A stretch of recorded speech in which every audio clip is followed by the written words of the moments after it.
Welcome everyone to a new video. Today we're going to talk about something very important.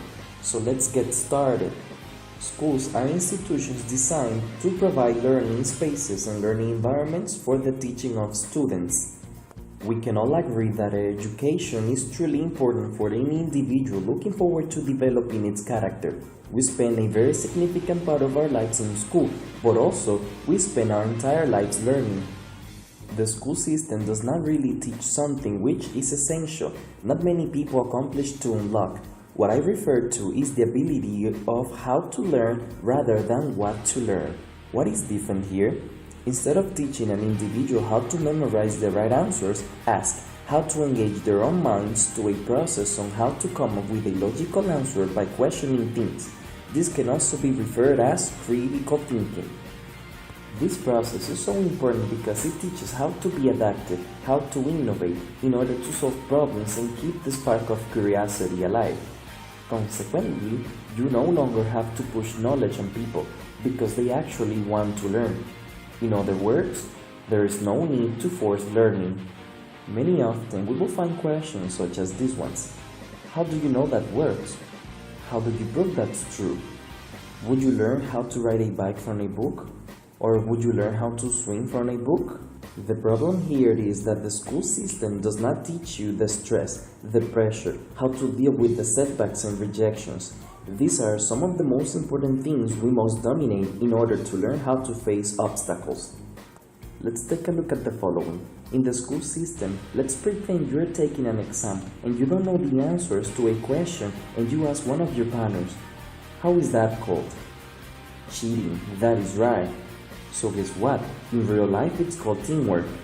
In real life we learn from our mistakes, but in school students are punished for making mistakes. So when they are ready to go into the real world, they are afraid of making mistakes. As a consequence, we stop progressing and we stop learning new things. Teaching how to think outside of the box or take risks is not their intention at all. They teach us how to play it safe, have a secure job, earn a living, retire, and live off the government. The purpose of education should be understanding yourself.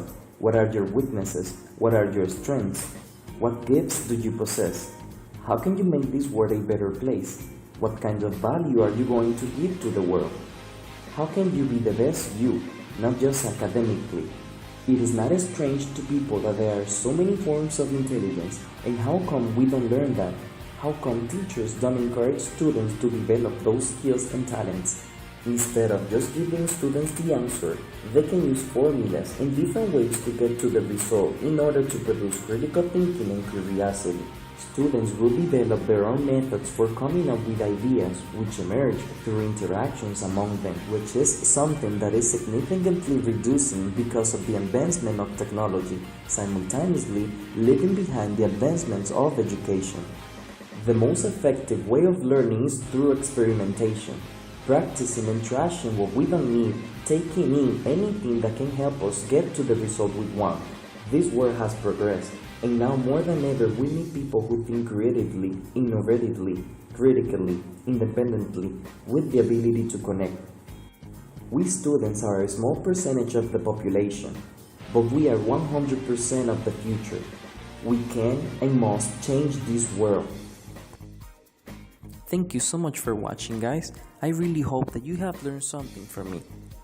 So it will help me a big time if you can like, comment, or subscribe, and even share with a friend that you may think that can learn something too. See you next time.